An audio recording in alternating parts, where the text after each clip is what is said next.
전체 말씀을 함께 합독하시겠습니다.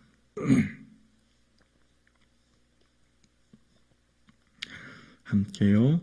내가 사람의 방언과 천사의 말을 할지라도 사랑이 없으면 소리나는 구리와 울리는 꽹가리가 되고, 내가 예언하는 능력이 있어 모든 비밀과 모든 지식을 알고 또 산을 옮길 만한 모든 믿음이 있을지라도 사랑이 없으면 내가 아무것도 아니요, 내가 내게 있는 모든 것으로 구제하고 또 내 몸을 불사르게 내줄지라도 사랑이 없으면 내게 아무 유익이 없느니라. 사랑은 오래 참고 사랑은 온유하며 시기하지 아니하며 사랑은 자랑하지 아니하며 교만하지 아니하며 무례히 행하지 아니하며 자기의 유익을 구하지 아니하며 성내지 아니하며 악한 것을 생각하지 아니하며 불의를 기뻐하지 아니하며 진리와 함께 기뻐하고 모든 것을 참으며 모든 것을 믿으며 모든 것을 바라며 모든 것을 견디느니라. 사랑은 언제까지든지 떨어지지 아니하되 예언도 패하고 방언도 그치고 지식도 패하리라. 우리는 부분적으로 알고 부분적으로 예언하니 온전한 것이 올 때에는 부분적으로 하던 것이 패하리라. 내가 어렸을 때는 말하는 것이 어린 나이와 같고 깨닫는 것이 어린 나이와 같고 생각하는 것이 어린 나이와 같다가 장성한 사람이 되어서는 어린 나이의 일을 버렸노라. 우리가 지금은 거울로 보는 것 같이 희미하나 그때는 얼굴과 얼굴을 대하여 볼 것이요, 지금은 내가 부분적으로 아나 그때는 주께서 나를 아신 것 같이 내가 온전히 알리라. 그런즉 믿음, 소망, 사랑 이 세 가지는 항상 있을 것인데 그 중에 제일은 사랑이라. 아멘. 할렐루야. 아멘. 사랑의 매는 띠로 하나 되어지는 저와 여러분 되기를 주님의 이름으로 축복합니다. 아멘. 사랑은 5절에 성내지 아니하며 라고 오늘 사랑의 속성에 대해서 이야기하고 있습니다. 성내지 않다라고 하는 파록시스, 성내다라고 하는 원어는 자극하다라는 뜻이 있어요. 자극하다. 그런데 이 자극하다라고 하는 파록시노는 어디서 원형은 뭐냐면 옥시스라고 하는 것인데 날카롭다라는 것에서 유래되었습니다. 그러니까 그 뿌리는 날카롭다라는 의미가 어원적으로 들어져 있는 것이죠. 그러니까 성내는 것은 곧 날카롭게 하는 것이고, 그래서 그것이 통해서 나를 자극하고 나를 자극하는 것이 그 공동체와 타인에게 상처를 주는 것이라고 할 수 있죠.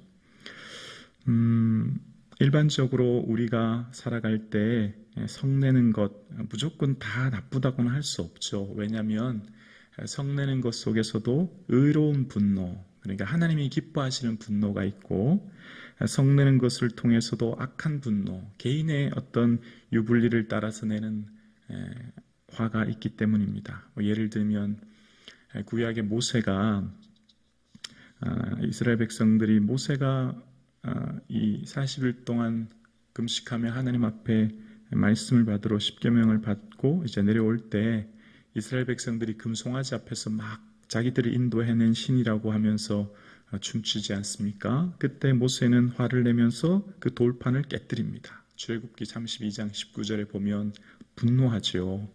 모세의 그 화는 개인적인 감정이 아니라 하나님께서 기뻐하지 않은 마음을 백성들이 하기 때문에 하나님 마음을 헤아리는 것이지요. 그러니까 하나님의 그 진노, 하나님의 그 마음, 그 하나님의 백성을 향한 범죄 때문에 모세가 화를 내는 것이지, 모세의 개인적인 유불리, 무슨 감정이 아니라 공동체 전체가 진멸할 위기를 가졌기 때문에 화를 내는 것 아니겠습니까? 그러니까 화라고 하는 이 성낸다라고 하는 것은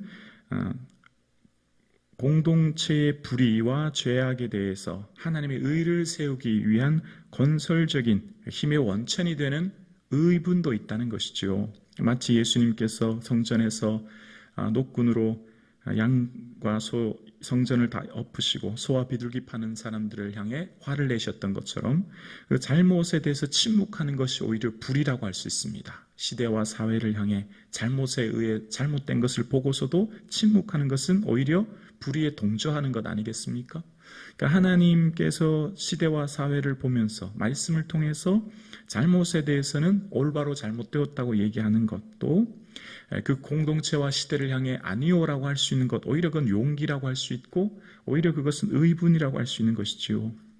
그런데 오늘 이 성내다라고 하는 것, 날카롭게 한다는 그 기준이, 그러니까 동기가 참 중요하다고 생각해요. 그 동기가 뭐냐, 무엇 때문에 성내는 것이 사랑이 아니냐라고 할 때 어떤 개인적인 유불리와 감정에 의한 것은 결코 사랑이 아니며 하나님 기뻐하지 않는다는 것이죠. 예를 들면 여러분, 사울왕이 화를 내지 않습니까? 불쾌하게 여깁니다. 왜 그랬습니까? 다윗을 보고 자기를 보고는 천천이라고 그러고 다윗을 보고 만만이라고 하는 것, 극히 개인적인 감정이죠. 그 비교에서 오는 열등감 속에서 오는 화입니다. 그러니까 그것을 통해서 사울왕은 오히려 개인의 삶이 몰락되는 것을 보게 되어집니다. 하나님은 사랑의 하나님이십니다. 그러나 하나님은 시편 7편 11절에 보면 하나님은 의로우신 재판장이시며 매일 분노하시는 하나님이십니다. 하나님 왜 분노하실까요? 하나님 매일 분노하신다는 겁니다. 그 분노의 근원은 무엇일까요? 거룩함이 있기 때문입니다. 하나님 마음에는, 하나님의 속성은 거룩함이 있는데 그 거룩한 하나님의 백성들이 어떻게 살아야 됩니까? 거룩하게 살아야 되죠. 온전히 하나님의 마음을 헤아리며 살아야 되는데 그렇지 않을 때 하나님은 분노하십니다. 그런 하나님의 속성이 있고, 그러나 하나님께서는 어떻게 하십니까? 그 분노 속에서도 화를 바로 내지 아니하시고 노하기를 더디하시는 하나님, 인내하시는 하나님을 바라보게 되어집니다. 노아 시대의 백성들, 사람들의 죄악 때문에 120년 동안 참으시죠. 이스라엘 백성들이 애굽에서의 그 삶 속에서 아브라함부터 가나안 때까지의 시간 430년을 참으시죠. 광야 40년 동안 참으십니다. 하나님은 노하기를 더디하시고 인자와 진실이 많으신 하나님, 분노 중에라도 긍휼이 많으신 하나님을 우리는 경험하게 되어지는 것입니다. 이런 하나님의 마음을 우리는 헤아리게 되는데, 그런데 성경에 반드시 죄에 대해서는 심판하시는 하나님이시지 않습니까? 분노하시는 하나님, 죄에 대해서 그냥, 죄의 값은 사망이기 때문에 그냥 넘길 수가 없지요. 그러니까 하나님의 공의를 세워야 합니다. 하나님의 공의가 세워져야 그 하나님 말씀이 심판을 통한 의인과 악인을 구분하지요. 그런데 하나님은 사랑이시지 않습니까? 하나님의 사랑도 나타나야 됩니다. 하나님은 사랑의 하나님이시라 죄인도 용서하셔야 되고 죄인도 다 품으셔야 되잖아요. 그래서 성경에 보면 하나님의 공의와 하나님의 사랑이 둘 다 나타나기가 참 어렵습니다. 여러분 어떻습니까? 엄마가 아들을 사랑합니다. 사랑의 부모님이 자녀들이 잘못되었을 때 잘못되었다고 책망해야만 자녀가 바로 크는 것 아니겠습니까? 그러니까 성경에서 보면 말씀에 대해서 하나님의 공의를 세우셔야 하고 원칙과 공의가 있어야 되지 않습니까? 그러나 또한 하나님은 사랑의 하나님이십니다. 죄인을 용서하셔야 되고 또한 그들을 품으셔야 되지 않습니까? 그래서 이 공의와 사랑이 마주치고 드러난 것이 무엇입니까? 공의의 하나님이시자 사랑의 하나님이심이 십자가입니다. 공의도 세우셔야 하고 사랑도 나타내셔야 되기 때문에 그때 등장한 것이 바로 십자가입니다. 그 십자가를 통해서 하나님의 공의와 사랑이 동시에 등장하게 되었지요. 십자가는 무엇입니까? 자기 자신의 죽음입니다. 자기의 가장 사랑하는 아들의 죽음을 통해 하나님의 공의와 사랑을 드러내는 것이지요. 그래서 하나님께서 하나님의 방식, 하나님의 사랑하는 방식, 하나님께서 공의도 드러내시고 사랑도 드러내시는 방식은 화내는 것이 아니라, 성내는 것이 아니라, 분노하는 것이 아니라 오히려 자기를 죽이심, 자기를 낮추심, 자기의 가장 사랑하는 아들을 내어놓으심을 통해 공의와 사랑을 세우시는 것을 보게 되어집니다. 그래서 어쩌면 이 세상에 등장하는 원칙과 공의를 세울 때 화를 내는 것이 결코 올바른 방식은 아님을 알게 되어집니다. 왜냐하면 사람이 성내는 것이 하나님의 의를 이루지 못하는 것임을 알게 되기 때문입니다. 노하기를 더디하는 것이 용서보다 낫고 자기 마음을 다스리는 것이 성을 빼앗는 자보다 낫다는 것을 이야기하고 있기 때문입니다. 그래서 사랑의 속성 중에 오늘 본문은 성내지 아니하는 것, 날카롭게 하지 않는 것이라는 겁니다. 우리가 성내는 이유는 무엇일까요? 타인의 잘못을 보고 또 타인에 의해서 모든 어떤 문제에 대해서 원인을 타인에게 돌릴 때 이렇게 성내게 되거나 그 안에는 날카롭게 자극하는 것이 등장하지 않습니까?